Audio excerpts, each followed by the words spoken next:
கண்ணியத்திற்குரிய சகோதரர்களே, பாசத்திற்குரிய மூமின்களே,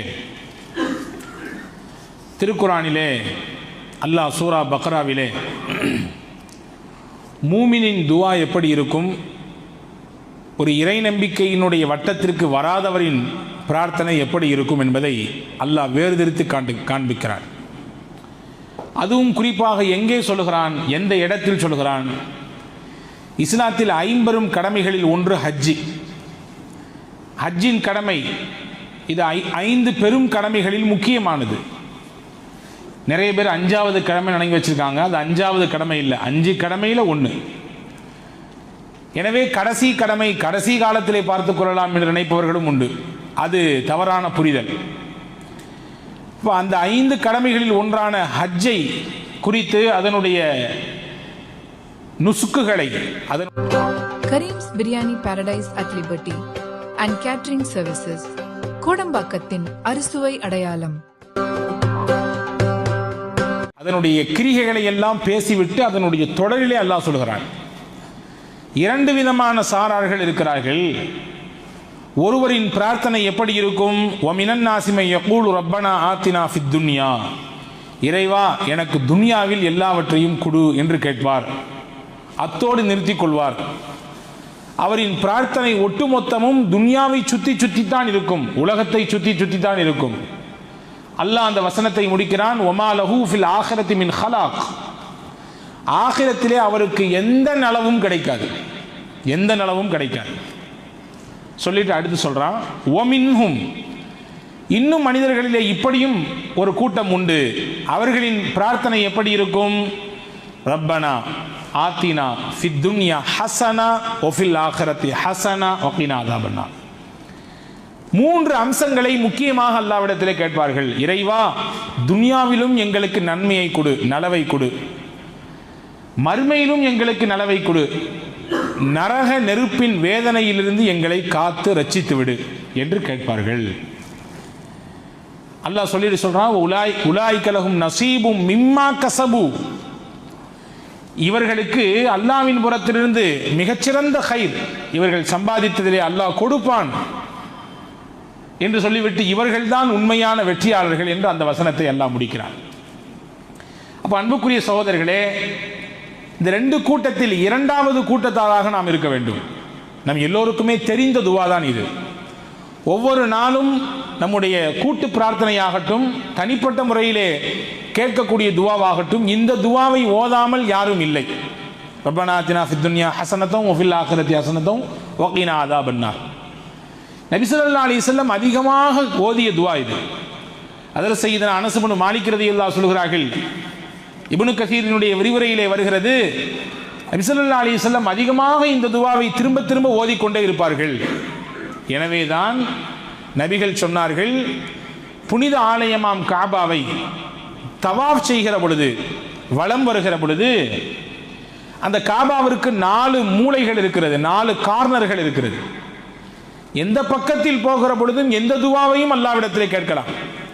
துவாவுக்குரிய இடம் மகாம், அது மதாஃப் இருக்கிறதே, வலம் வரக்கூடிய அந்த காபாவை வலம் வரக்கூடிய அந்த நேரம் இருக்கிறது, முழுக்க முழுக்க துவா அங்கீகரிக்கப்படக்கூடிய நேரம், துவாவை மட்டுமே பிரதானமாக கேட்க வேண்டிய நேரம். எனவே ரசூலுல்லாஹி ஸல்லல்லாஹு அலைஹி வஸல்லம் ஒவ்வொரு சுற்றிலும் என்னென்ன துவாவை படிக்கலாம் என்று கற்றுக் கொடுத்திருக்கிறார்கள். ஆனால் அங்கே ருக்குனே யமானி என்று ஒரு கார்னர் இருக்கிறது, ஹஜருல் அஸ்வத் என்று ஒரு கார்னர் இருக்கிறது. 4 மூலையில் ஒரு மூலைக்கு பெயர் ருக்குனே யமானி, இன்னொரு மூலைக்கு பெயர் ஹஜருல் அஸ்வத். அந்த ஹஜருல் அஸ்வத் இருக்கக்கூடிய மூலையில் இருந்துதான் தவாஃபின் சுற்றுகள் துவங்கப்பெறும். ரசூலுல்லாஹ் சொன்னாங்க, இந்த 2 கார்னருக்கு இடையில வரும் பொழுது ஒவ்வொரு சுற்றிலும் நீங்கள் ஒரு துவாவை மடக்கி மடக்கி ஓத வேண்டும். அது என்ன துவா? நாம் இப்பொழுது படிக்கிற இந்த துவா தான். ரப்பனா ஆத்தினா ஃபித் துன்யா ஹஸனா வ ஃபில் ஆখিরাতি ஹஸனத்தம் வ கினா அஸாபன்னார். இப்போ துவா அங்கீகரிக்கப்படக்கூடிய இடமாக இருக்கக்கூடிய அந்த மதாஃபிலே, அதிலும் குறிப்பாக 2 முக்கியமான இடைவெளியிலே, 2 முக்கியமான மூளைக்கு இடையிலே இந்த துவாவை அதிகம் கேளுங்கள் என்று பெருமானாரால் கற்றுக் கொடுக்கப்பட்டிருக்கிறது என்றால், இதிலே இருக்கக்கூடிய அர்த்தத்தை, இதனுடைய தேவையை சமுதாயம் புரிந்து கொள்ள வேண்டும். உலகத்தில் நலவு என்று எதுவெல்லாம் இருக்குமோ அதை எல்லாவற்றையும் உள்ளடக்கியது தான் இந்த துவா. அப்துர் ரஹ்மான் பின் அவுஃப் ரலியல்லாஹு அன்ஹு மிகச்சிறந்த நபித்தோழர். நபி ஸல்லல்லாஹு அலைஹி வஸல்லமால் சொர்க்கத்தை கொண்டு நன்மாராயம் சொல்லப்பட்ட 10 நபர்களில் இவர்கள் முக்கியமான இடத்தில் உள்ளவர்கள். அவங்க எங்க போனாலும் வாய் முணுமுணுத்துக் கொண்டே இருக்கும். வாயில எதையோ அவர்கள் சொல்லிக்கொண்டே இருப்பதை போன்று தெரியும். ஒருத்தர் பக்கத்தில் போய் நின்னார். என்ன சொல்றார் இவரு? அப்துர் ரஹ்மான் பின் அவுஃப் ரலியல்லாஹு அன்ஹு என்ன சொல்கிறார்கள் என்பதை காது கொடுத்து கேட்கலாம் என்று பக்கத்தில் போனார்கள். அப்ப தான் அவங்க மெல்லிய குரலிலே ரப்பனா ஆத்தினா ஃபித் துன்யா ஹஸனா என்ற துவாவை ஓதிக்கொண்டிருக்கிறார்கள். இதுதான் ஓதுறீங்களா? இந்த துவாவை தான் எங்க போனாலும் ஓதிட்டு இருக்கீங்களா? ஆமா.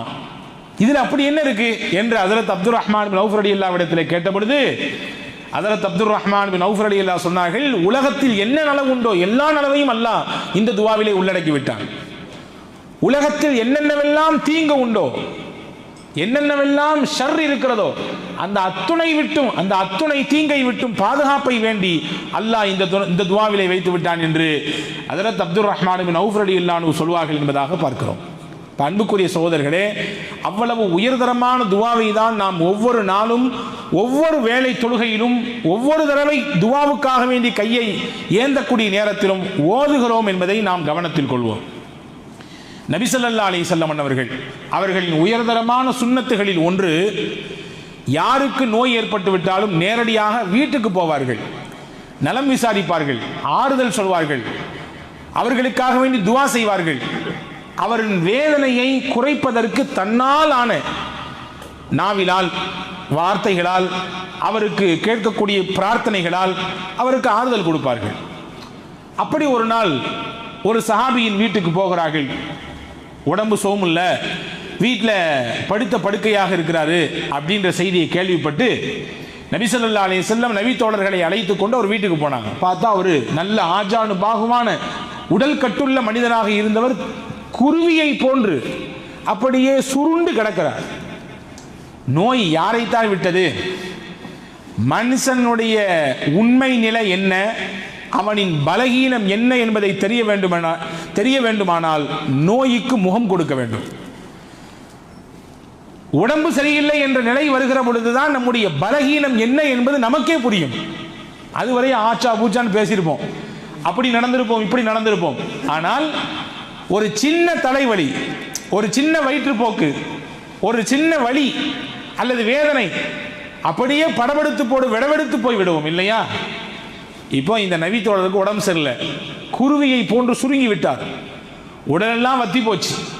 ரசூல் ஸல்லல்லாஹு அலைஹி வஸல்லம் போய் முதல்ல ஆறுதல் கொடுத்து விட்டு கேட்டாங்க, என்ன செஞ்சது, இப்படி ரொம்ப நாளாக படுத்த படுக்கை ஆகிட்டாரு, அப்படியா, வேற ஏதாவது இவர் சொல்லியதுண்டா அப்படின்னு விசாரிச்சாங்க. அவரையே கூப்பிட்டு கேட்டாங்க, என்ன இப்படி ஆகி போச்சு, ஏதாவது நீங்கள் முன்ன பின்ன பேசுனீங்களா, ஏதாவது உண்டா அப்படின்னு கேட்கும் பொழுது அந்த நபித்தோழர் சொன்னார், யா ரசூலல்லாஹ், அல்லாஹ்விடத்தில் இப்படி நான் ஒரு துவா செய்தேன், இறைவா, நான் செய்த பாவங்களுக்கெல்லாம் என்னை மறுமையிலே நீ தண்டிப்பதாக இருந்தால் அந்த தண்டனையை உலகத்திலேயே கொடுத்துடு. நான் செஞ்ச பாவத்துக்கெல்லாம் எனக்கு நீ தண்டனை தர வேண்டும் என்று முடிவெடுத்திருந்தால் உலகத்தில் தந்துவிடு, ஆகிரத்தில் வேண்டாம் அப்படின்னு சொல்லி கேட்டேன். இப்போ ஸல்லல்லாஹு அலைஹி வஸல்லம் சொன்னார்கள், சுபஹான் அல்லாஹ், அல்லாஹ் எவ்வளவு பரிசுத்தமானவன். அல்லாஹ் தண்டனை கொடுத்தால் மனிதர்களாகிய நாம் தாங்கிக் கொள்ள முடியுமா? அல்லாஹ் நம்மை தண்டிக்க வேண்டும் என்று நினைத்து நம்மின் மீது அவனுடைய வேறு பார்வையை திருப்பி விட்டால் பொசுங்கி போய்விடுவோம், இல்லாமல் போய்விடுவோம். அப்படியா கேட்பது துவா?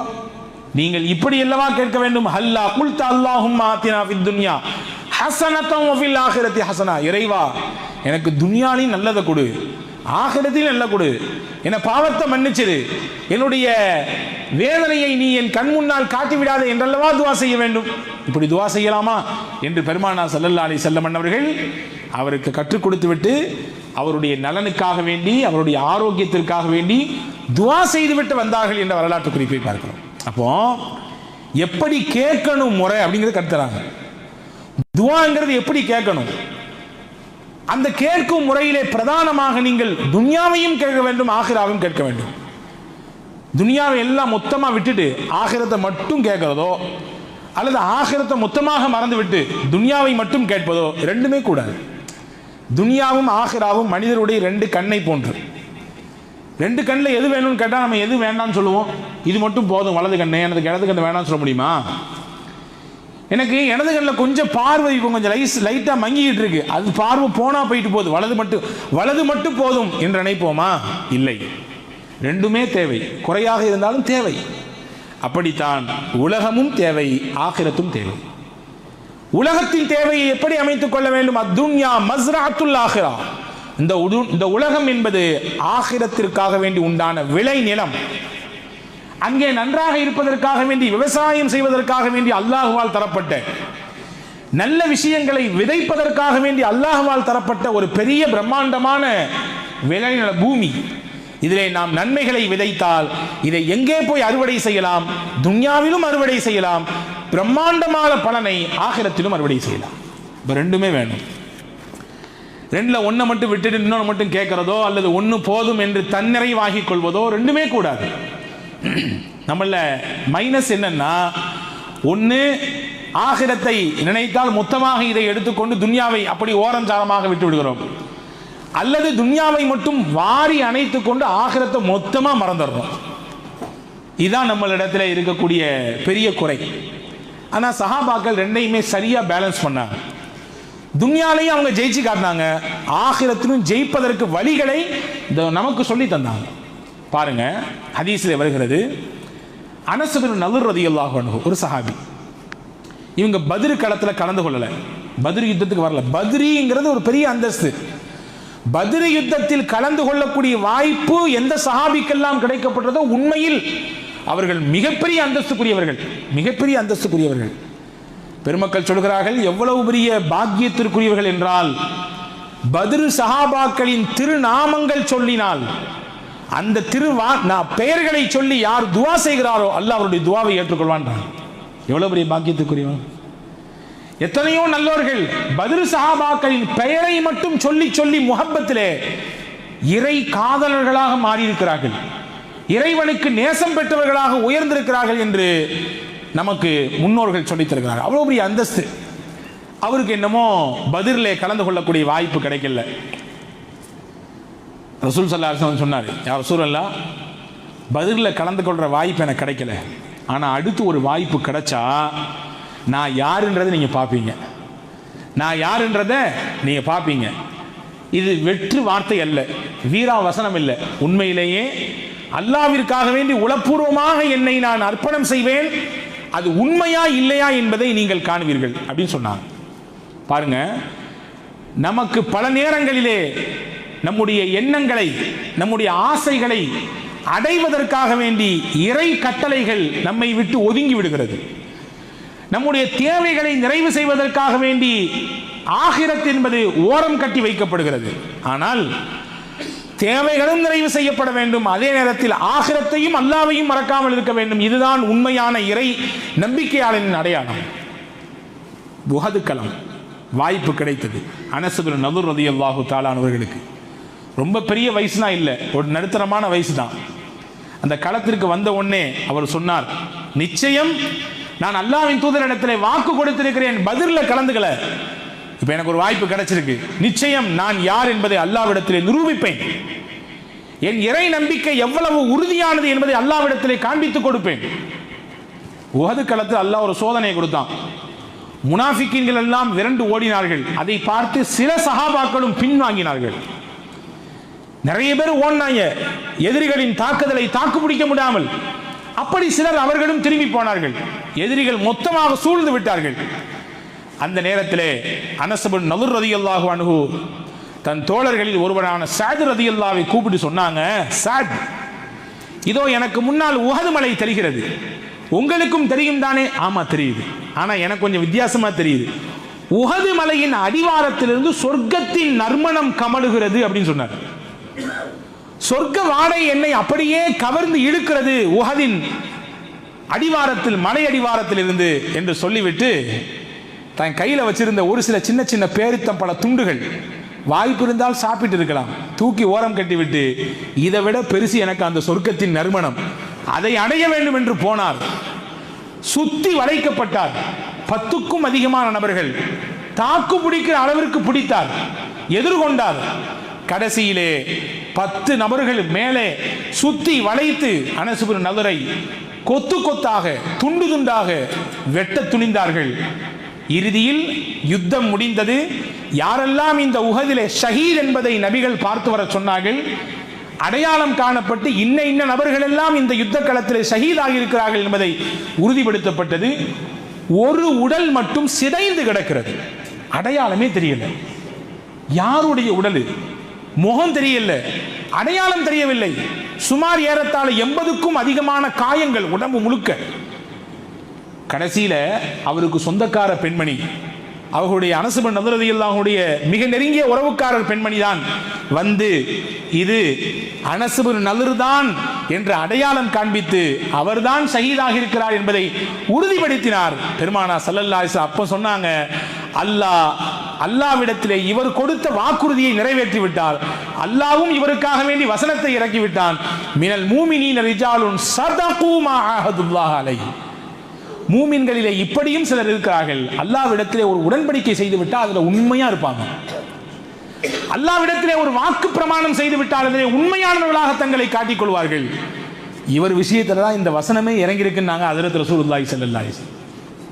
எதுக்கு சொல்றேன்னா, எத்தனையோ பேர் பின்வாங்கினாங்க, எத்தனையோ பேர் கொஞ்சம் பதறினாங்க, கொஞ்சம் அங்கும் இங்கும் சரிந்தார்கள். ஆனால் தனக்கு முன்னால் தெரியக்கூடிய லட்சியம் உயர்வானது. அல்லாஹ்வின் உயர்தரமான சொர்க்கத்திற்காக வேண்டி நாம் நிற்கிறோம், இதுதான் பெரிது. உலகத்தின் ஆசையிலே நாம் அங்கும் இங்கும் கவனத்தை திருப்பிவிட்டால் போய்விடும் மொத்தமாக ஆகிரத் என்பதை உறுதியாக நினைத்து களத்தில் கடைசி வரை நின்றார். அல்லாஹ்விடத்திலே உயர்ந்த அந்தஸ்தை பெற்றார். துனியாவுக்காக வேண்டி ஆகிரத்தை விட்டு கொடுக்கல. அதே மாதிரி ஆகிரத்துக்காக வேண்டி துனியாவையும் இழந்து விடக்கூடாது. ரெண்டும் வேணும். நான் சொன்னேன்ல, ஆகிரத்தும் வேண்டும், துனியாவும் வேண்டும். ஹஜ்ரத் ரசூலுல்லாஹி ஸல்லல்லாஹு அலைஹி வஸல்லம் ஹதீஸ் சொன்னாங்க பாருங்க. 2 நாளைக்கு முன்னாடி நான் ஹதீஸை படித்தேன், உடம்பெல்லாம் பூரித்து போனது. ஹஜ்ரத் ரசூலுல்லாஹி ஸல்லல்லாஹு அலைஹி வஸல்லம் சொன்னாங்க, இன்ன மினல் தம்பி தம்பன். மனிதர்கள் செய்யக்கூடிய பாவங்களிலே இப்படி சில வகையான பாவங்கள் இருக்கிறது. அந்த பாவத்திற்கு பரிகாரம் என்ன? லா யுகஃபிருஹா ஸலாத்துன் வலா ஸௌமுன் வலா ஹஜ்ஜுன் வலா உம்ரத்துன். மனிதர்கள் செய்யக்கூடிய தொழுகையோ நோன்போ ஹஜ்ஜோ உம்ராவோ அந்த பாவத்திற்கு பரிகாரமாக வர முடியாது. சரி, அந்த பாவத்தை அழிப்பதற்கு என்னதான் பரிகாரம்? எதை கொண்டு அந்த பாவத்தை நாம் நிரப்புவது, பரிகாரமாக நாம் எடுப்பது என்றால் ஹஜ்ரத் ரசூலுல்லாஹ் சொன்னாங்க, வலாக்கின் யுகஃபிருஹா அல் ஹுமூமு ஃபீ தலபில் மஈஷா. அந்த பாவத்திற்கு பரிகாரம் என்னவென்றால், வாழ்க்கையில் முன்னேறணுமே, எதையாவது 4 காசு சம்பாதிக்கணுமே, குடும்பத்தை பிள்ளைகளை சொந்த பந்தங்களை எல்லாம் கண்ணியமான வாழ்க்கை வாழ வைக்க வேண்டுமே என்று நினைத்து வாழ்வாதாரத்தை தேடுவதற்காக வேண்டி ஒருவர் கவலை கொள்கிறார், யோசிக்கிறாரு, முயற்சிக்கிறாரு, அதை பற்றி சிந்திக்கிறாரு. இந்த சிந்தனையும் இந்த யோசனையும் இந்த உழைப்பும் தான் அவர் செய்த அந்த பாவத்திற்கு பரிகாரம். நாங்கள் ஸல்லல்லாஹு அலைஹி. இப்போ உழைக்க வேண்டும், பொருளீட்ட வேண்டும், சம்பாதிக்க வேண்டும், குடும்பத்தை காக்க வேண்டும் என்பதற்காக வேண்டி ஒரு யோசித்தால், அதற்காக வேண்டி சிந்தித்தால், அதற்காக வேண்டி முயற்சித்தாலும் கூட அதற்கு அல்லாஹ் எவ்வளவு பெரிய நன்மையை தருகிறான். அவர் செய்த பாவத்திற்கு பரிகாரமாக அதை ஆக்குகிறார். இப்போ துன்யா வேணும், துன்யாவுக்காக வேண்டி யோசிக்க வேண்டும், நல்ல விதத்திலே ஹலாலான வழியிலே சம்பாதிப்பதற்காக வேண்டி முயற்சி எடுக்க வேண்டும். ஹதீஸிலே வந்திருக்கிறது தானே, அதிகாலை ஃபஜ்ரை தொழுதுவிட்டு நபிகள் நாயகமும் சஹாபாக்களும் வெளியே வருவார்கள். ஒரு நல்ல ஆஜானு பாகுவான உடல் கட்டுள்ளவர் வேக வேகமாக தொழுகை முடிந்துவிட்டு வெளியே செல்லுவார்.